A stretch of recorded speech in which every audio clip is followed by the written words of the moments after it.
This video will show you the ways to live an easier life as a black person. Before I get into this video though, I would like to talk about a very close friend I had at a sport club I used to go to. We will call her Rebecca. Rebecca was a black girl, and she was a lot like me, which is why we were close. However, she would style herself in the typical flashy color style, or at least very down-to-earth clothes like a hoodie and leggings. She would constantly criticize other black people at our sport club. I remember a few times she would tell me, "I don't like a lot of black people, they're so ghetto and they're ruining it for all of us," and so I asked her, "Why do you dislike them instead of the people who are grouping us all together?" And she said, "Well, people wouldn't hate us if they acted a bit more classy." Rebecca's mindset was a little messed up, in the sense that she kept saying they, when referring to black people, perhaps forgetting that she's black herself. Secondly, regardless of her opinion, to me, she looked more quote-unquote ghetto than anyone else in the sport club. It had me thinking, why does she present herself like the same people she claims to hate? She wasn't being loud or annoying, she's typically really polite. But if I hadn't known her, I would group her with the people she hates anyway. But then the world would group me with them too. Don't be like Rebecca when trying to live an easier and happier life. You cannot put down the same group of people that you're part of, that only brings you stress and attachment to strangers. Whatever they choose to do is their own business. Yes, you will likely be grouped with them too when the world sees it, but that's how the world works. You cannot spend your life worrying about what other black people are doing and hoping they'll behave so you won't experience any of the backlash meant for them. The world does not care, and honestly we all look the same to most people anyway, meaning that a lot of your stress and effort would be wasted. Now anyway, back to the main point of the video. In order to enjoy your life, you need to detach yourself from your physical being. I'm not talking about anything weird like that, but just see yourself as a person first. I always see myself as just another black girl. I don't even realize it's my own life. I see my life through the lens of the majority and other people. So with that in mind, a lot of the racism you will experience or have experienced are by people who are seeing you as just another black girl, rather than you as a person.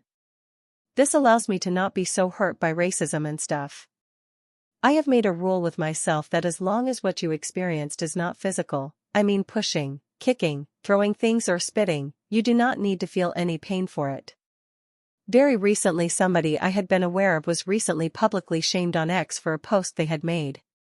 Anytime a black person does something wrong, it's difficult for people to focus on the actual thing they did, but rather their race.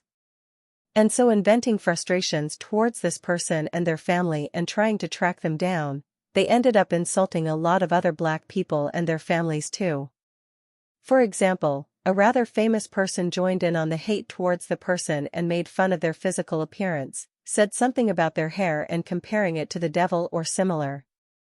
So now not only has the person being attacked seen it, everyone else with the same type of hair now knows what this celebrity thinks of people with that type of hair.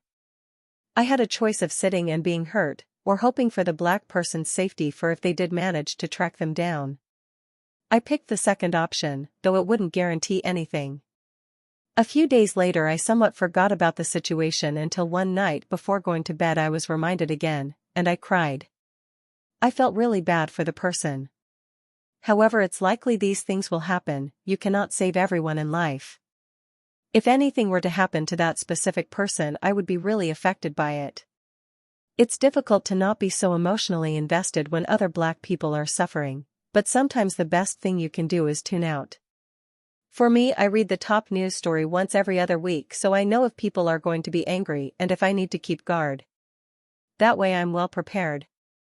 But I wouldn't be able to do that every single day, otherwise I would be insanely stressed. As long as you're not experiencing any physical assault, then there's nothing to worry about. Be prepared for if it happens, but don't be so invested in tiny comments or microaggressions as that'll make you overthink. You cannot tell yourself that you are free, because that would lead to expectations and you'd be more shocked when you experience prejudice or discrimination. For me, I remind myself of the transatlantic slave trade. I read up on details and stories so that I can understand my position in society. This way when I'm outside, it's easier for me to process prejudice behavior. It makes me a lot more grateful when I'm aware of how much worse things would be. So if someone shouts something across the street, that's where it ends. It might make you upset, but compared to the horrors of the past, it's really something to be relieved that it only ends with that. Things are a whole lot better. Many people have opinions, but you probably will never hear most of them in your lifetime. But if you're really curious, then that's what social media is for. I live my life understanding what needs to be done. For example, when I'm walking down a narrow street and I see people coming towards me, I walk on the side of the road. It's more polite. While this is a shorter video, most of what you need to do is disconnect yourself from your physical self, a black woman. And then read up on slavery and history, and understand your position and the improvements of society today. And continue to be grateful for social media. The worst of it is there, excluding physical attacks.